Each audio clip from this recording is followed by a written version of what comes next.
Okay, students, let us start a new subtopic: solution of system of linear equation.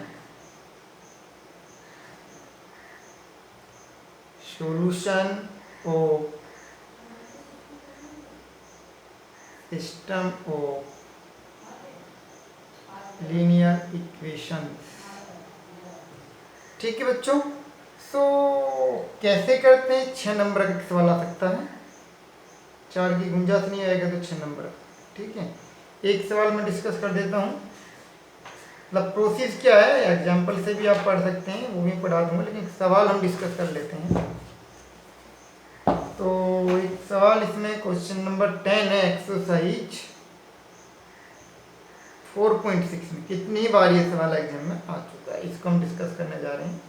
थोड़ा धीरे धीरे करेंगे, सावधानी से करेंगे। 6 नंबर का सवाल है, गलती ना हो, इस बात को ध्यान में रखते हुए करेंगे। x minus Y plus 2z equal to 7, 3x plus 4y minus 5z equal to minus का 5, 2x माइनस का y प्लस का 3z इक्वल टू 12। तो ये सिस्टम ऑफ लीनियर इक्वेशन है और हम इसको सबसे पहले चाहेंगे मैट्रिक्स फॉर्म में लिखना। ठीक है बच्चों, तो मैट्रिक्स फॉर्म में लिखने के लिए हमें पता होना चाहिए कोफिशिएंट्स क्या होते हैं। यहाँ पे जो 3 वेरिएबल है, तीनों वेरिएबल के कोफिशिएंट्स के बारे में आपको पता होना चाहिए। और कैसे उसको लिखते हैं उसका तरीका बता देता हूँ।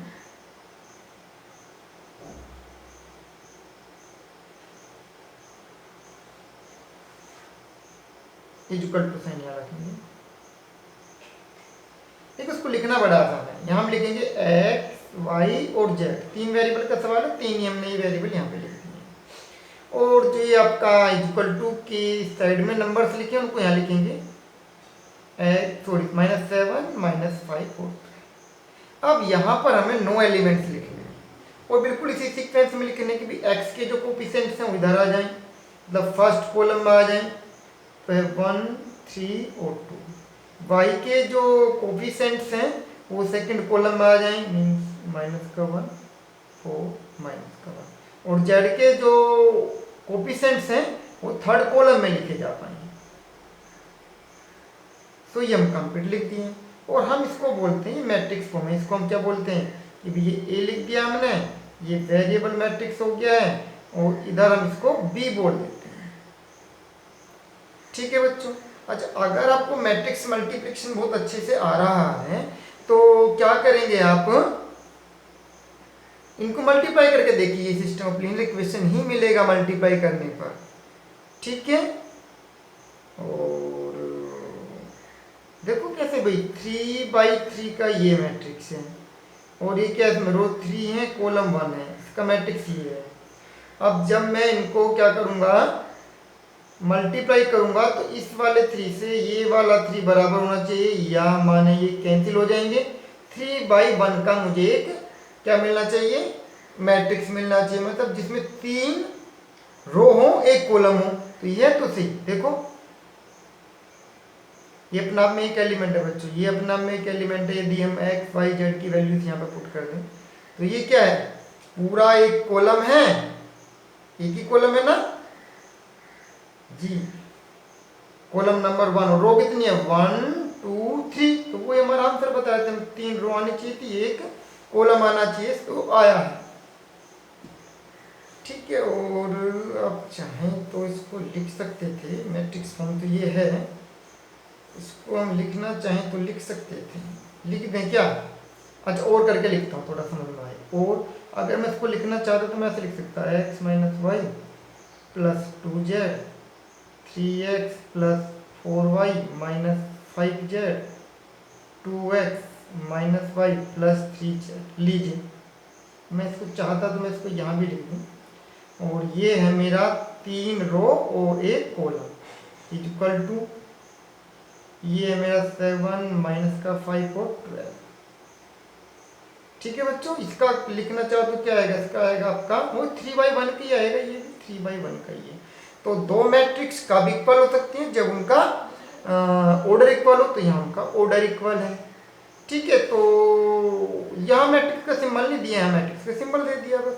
तो उसी को इसको क्या किया, ब्रेक करके लिख दिया। आप मल्टीप्लाई करके देखिए यही आएगा। ठीक है बच्चों, अब इस सवाल में कहता है कि find the value of X Y Z by using, कुछ नहीं बोलेगा, यूजिंग मैट्रिक्स मेथड बोल देगा, है ना। तो मैं इसे मैट्रिक्स फॉर्म लिख दूं क्या, ये हो गया आपका मैट्रिक्स फॉर्म। अब कैसे हमें एक्स वाई जेड की वैल्यू निकालनी है, एक मिनट सुनो। हमने लिखा ए एक्स इक्वल टू बी, ठीक है। आपको ए इनवर्स वाला कंसेप्ट पता है, मैं 2-3 लाइन लिख देता हूँ। चलिए, अगर मैं ऑपरेट कर दूं ए इनवर्स को बोथ साइड, या सिंपल भाषा में बोले तो मैं कहूँ कि ए इनवर्स से दोनों तरफ मल्टीप्लाई करने पर, ठीक है। लेकिन आपको कुछ प्रॉपर्टीज याद होंगी कि भाई matrix multiplication is not commutative, ठीक है। मतलब नॉट कॉम्यूटेटिव है तो ऐसा मत कर देना कि सर इधर से मल्टीप्लाई करेंगे और फिर इन दोनों को बदलेंगे, ऐसा नहीं करना, इधर से ही करनी है, ठीक है, याद रखने की बात है।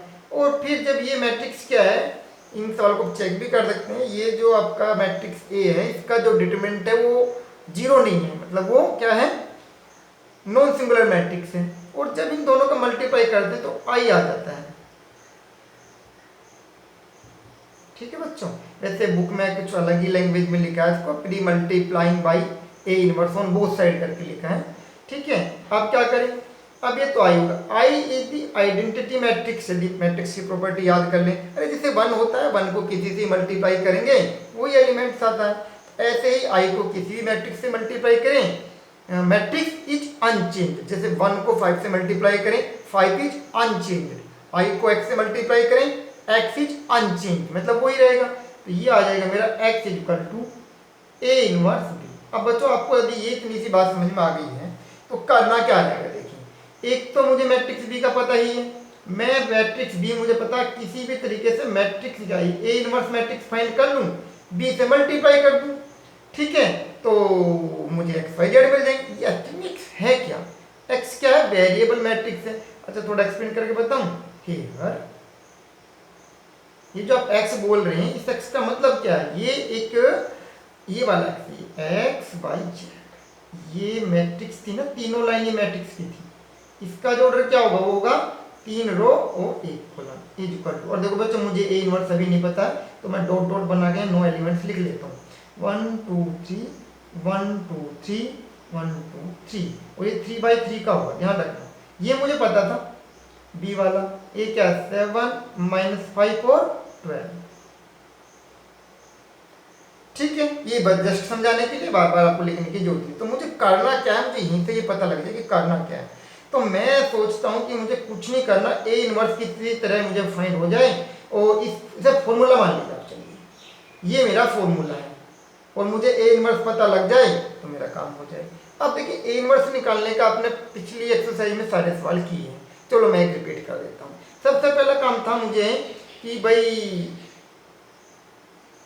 नाउ लिख दो, now we have to find A inverse. और ए इनवर्स का आप फॉर्मूला जानते हैं, ए इनवर्स का फॉर्मूला क्या था, 1/mod A into adjoint of matrix. अब आप कहेंगे सर ये डिटरमिनेंट की वैल्यू फाइंड करनी पड़ेगी, भाई बिल्कुल करनी पड़ेगी। फिर आप कहेंगे जी सर एडजॉइंट निकालना पड़ेगा, भी बिल्कुल निकालना पड़ेगा। एडजॉइंट से पहले आपको क्या क्या पता होना चाहिए, माइनर क्या है, कोफैक्टर्स क्या हैं, और ट्रांसपोज क्या है, टर्म्स पता होना चाहिए। तो मैं अच्छे से एक्सप्लेन कर दिया हूँ। तो चलिए मैं सबसे पहले क्या कर लेता हूँ, ये डिटरमिनेंट का वैल्यू फाइंड कर लेता हूँ। यहाँ लिख लेता हूँ, स्पेस यहाँ पर लिखता हूँ हियर डिटरमिनेंट ऑफ ए। मैंने जितने भी डिटरमिनेंट को सोल्व किया वो फर्स्ट रो के अकॉर्डिंग कर दिया है। ए का वैल्यू ये रहा, तो स्पेस जल्दी से कर देता हूँ मैं, इसमें कोई बड़ी बात नहीं। देखो 1 लिखा मैंने और छोटा सा बना लेंगे बॉक्स, ठीक है। फिर दूसरा एलिमेंट मैंने क्या -1 लिखा, एक बॉक्स बना लेंगे। फिर क्या 2 लिखा, एक बॉक्स बना लेंगे। और मैं चाहूँ तो ये प्लस का साइन था, ये माइनस का था, ये प्लस का था, ये दोनों को मैं तीनों को मैं ब्रैकेट में बंद कर रहा हूँ। रीजन बताता हूँ क्यों, ये मैंने कर लिया। वो याद दिलाना चाहता हूँ कि हमें क्या करना होता था, प्लस माइनस प्लस, ये भी लिखना होता था। पिछली वीडियो से भी आप देख सकते हैं। अब यहाँ एलिमेंट्स भरने हैं, तो तो मैं इतना एक्सप्लेन कर चुका हूँ, अब मैं सीधा लिखता हूँ इसको। क्या आएगा 4 -1 और ये क्या है -5 और ये आपका 3। तो ये तो पहले के लिए हो गया, ठीक है बच्चों। इसके लिए क्या आएगा 3 2 -5 और ये आपका 3 और थर्ड एलिमेंट के लिए क्या आएगा 3 2 4 -1। चलिए मैं इसको सिंप्लीफाई कर लेता हूँ। स्पेस इधर है, मोड ए लिखा और ये तो भी क्या प्लस का बन ही रहेगा ना। चलिए ये लिखा, ब्रैकेट बना लेता हूँ। तो भैया ये आएगा 4 × 12 और ये प्लस फिर माइनस हो जाएगा, माइनस का 5 हो जाएगा, माइनस माइनस प्लस का 1 हो जाएगा। ये कितना आएगा 3 × 9 और प्लस का 10 हो जाएगा। ये कितना आएगा अभी प्लस का 2 और ये माइनस का 3 और माइनस का 8 हो जाएगा। सिंप्लीफाई करेंगे तो ये 7 आएगा और 7 ही आएगा और ये आपका 19 आएगा और ये आएगा आपका 8 और 3 11, 11 दूनी 22, ये आएगा माइनस का 22। इन दोनों को जोड़ा तो कितना है 26 आया, माइनस का 22 आया, इक्वल टू 4 आ गया। ठीक है, वीडियो को मैं स्टॉप कर दूं, 10 मिनट का हो गया, सब समझ में आ गया है ना। अगला पेज पे लिख लेंगे, फिर मैं इसे स्टॉप करके नया वीडियो बना लेते हैं। स्टॉप कहाँ से करेंगे।